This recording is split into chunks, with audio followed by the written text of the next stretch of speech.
कनुप्रिया धर्मवीर भारती की लिखी हुई एक बड़ी सुंदर सी कविता राधा और कृष्ण के बारे में।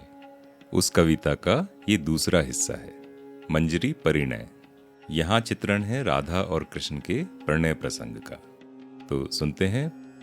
पहली कविता है आम्रबौर का गीत। आम्रबौर क्या होता है? कच्चे आम का फूल जब फल बनने लगता है उसे आम्रबौर कहा जाता है। और इन कविताओं में उसी आम्रबौर की सौंधी सी खुशबू और हल्का खट्टा सा स्वाद मिलता है। सुनते हैं। यह जो कभी कभी चरम साक्षात्कार के क्षणों में बिल्कुल जड़ और निस्पंद हो जाती हूं, इसका मर्म तुम समझते क्यों नहीं सांवरे? तुम्हारी जन्म जन्मांतर की रहस्यमयी लीला की एकांत संगनी मैं इन क्षणों में अकस्मात तुमसे पृथक नहीं हो जाती मेरे प्राण। तुम यह क्यों नहीं समझ पाते कि लाज सिर्फ जिस्म की नहीं होती, मन की भी होती है। एक मधुर भय, एक अनजाना संशय, एक आग्रह भरा गोपन, एक निर्व्याख्या वेदना, उदासी जो मुझे बार बार चरम सुख के क्षणों में भी अभिभूत कर लेती है। भय, संशय, गोपन, उदासी ये सभी ढीठ चंचल सर चढ़ी सहेलियों की तरह मुझे घेर लेती हैं। और मैं कितना चाह कर भी तुम्हारे पास ठीक उसी समय नहीं पहुंच पाती जब आम्र मंजरियों के नीचे अपनी बांसुरी में मेरा नाम भरकर तुम बुलाते हो। उस दिन तुम उस बौर लदे आम की झुकी डालियों से टिके कितनी देर मुझे वंशी से टेरते रहे। ढलते सूरज की उदास कांपती किरणें तुम्हारे माथे के मोर पंखों से बेबस विदा मांगने लगी। मैं नहीं आई। गायें कुछ क्षण तुम्हें अपनी भोली आंखों से मुंह उठाए देखती रही और फिर धीरे धीरे नंदगांव की पगडंडी पर बिना तुम्हारे अपने आप मुड़ गईं। मैं नहीं आई। यमुना के घाट पर मछुओं ने अपनी नावें बांध दी और कंधों पर पतवारें रख चले गए। मैं नहीं आई। तुमने वंशी होठों से हटा ली थी और उदास मौन तुम आम्र वृक्ष की जड़ों से टिककर बैठ गए थे और बैठे रहे बैठे रहे बैठे रहे।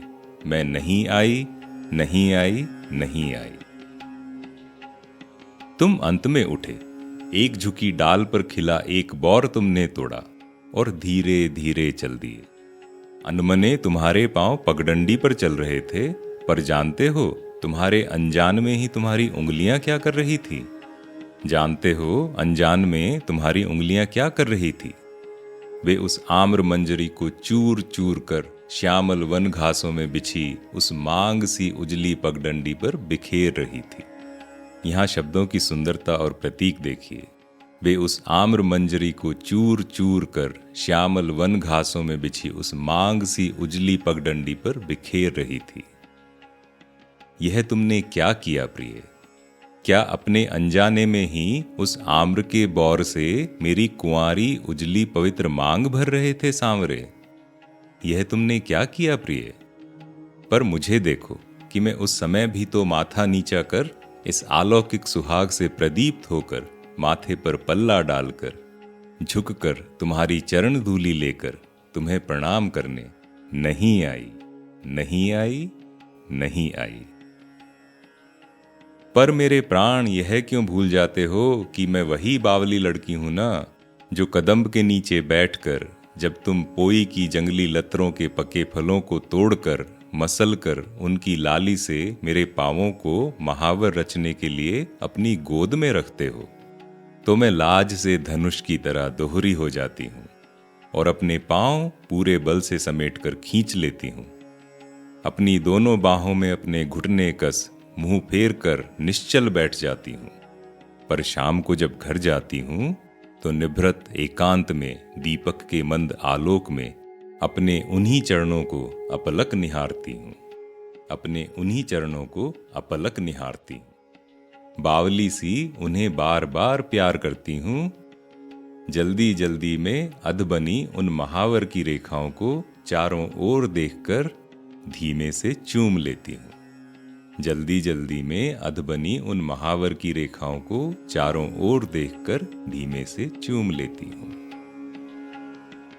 रात गहरा गई है, रात गहरा गई है और तुम चले गए हो, और तुम चले गए हो, और मैं कितनी देर तक बाह से उस आम्र डाली को घेरे चुपचाप रोती रहती हूँ जिस पर टिककर तुम मेरी प्रतीक्षा करते हो। और मैं लौट रही हूँ हताश और निष्फल, और ये आम के बौर के कण कण मेरे पांवों में बुरी तरह साल रहे हैं। पर तुम्हें यह कौन बताएगा सांवरे, पर तुम्हें यह कौन बताएगा सांवरे कि देर में ही सही पर मैं तुम्हारे पुकारने पर आ तो गई। और मांग सी उजली पगडंडी पर बिखरे ये मंजरी कण भी अगर मेरे चरणों में गड़ते हैं तो इसीलिए न कि कितना लंबा रास्ता कितनी जल्दी जल्दी पार कर मुझे आना पड़ा है, कितना लंबा रास्ता कितनी जल्दी जल्दी पार कर मुझे आना पड़ा है, और कांटों और कांकरियों से मेरे पांव किस बुरी तरह घायल हो गए हैं, और कांटों और कांकरियों से मेरे पांव किस बुरी तरह घायल हो गए हैं। राधा और कृष्ण का प्रसंग जितना सरल है उतना ही कठिन भी है, आसान नहीं है ये रास्ते। यह कैसे बताऊं तुम्हें कि चरम साक्षात्कार के ये अनूठे क्षण भी जो कभी कभी मेरे हाथ से छूट जाते हैं, तुम्हारी मर्म पुकार जो कभी कभी मैं नहीं सुन पाती, तुम्हारी भेंट का अर्थ जो नहीं समझ पाती, तो मेरे सांवरे लाज मन की भी होती है, तो मेरे सांवरे लाज मन की भी होती है। एक अज्ञात भय, अपरिचित संशय, आग्रह भरा गोपन और सुख के क्षण, और सुख के क्षण में भी घिर आने वाली निर्व्याख्या उदासी। फिर भी मैं उसे चीर कर देर में ही आऊंगी प्राण, तो क्या तुम मुझे अपनी लंबी चंदन बाहों में भरकर बेसुध नहीं कर दोगे, तो क्या तुम मुझे अपनी लंबी चंदन बाहों में भरकर बेसुध नहीं कर दोगे। आज यहीं विराम लेते हैं। ये कविता थी मंजरी परिणय में आम्रबौर का गीत। अगले अंक में हम पढ़ेंगे आम्रबौर का अर्थ। वो मंजरी परिणय की दूसरी कविता है। इस कविता में जहां राधा कहती हैं कि कृष्ण ने आम्रबौर लेकर जो पगडंडी सी सूनी मांग भर दी, उसका अर्थ क्या है, क्या वो ही कृष्ण का प्रेम है। और आम्रबौर का अर्थ कविता में राधा सोचती हैं कि कृष्ण का प्रेम क्या है, उस प्रेम में जो दर्द है उसकी लिपि क्या है, उसके शब्द क्या हैं, उनके अर्थ क्या हैं। और वहाँ वो विचार करती हैं कि कृष्ण का प्रेम जो है उसमें बंधन ही मुक्ति है, मुक्ति ही बंधन है। कृष्ण जो रहस्यमय संकेत देते हैं उनके अर्थ क्या हैं। क्या कृष्ण का प्रेम ऐसा है जो बांध के रखना चाहता है, या संपूर्णतः मुक्त कर देता है, या मुक्त करके भी बंधन बना देता है, या उस बंधन में ही मुक्ति है और उस मुक्ति में ही बंधन है। तो चलिए सुनते हैं अगले अंक में आम्रबौर का अर्थ। तब तक स्वस्थ रहें, प्रसन्न रहें, चाय कॉफी पीते रहें।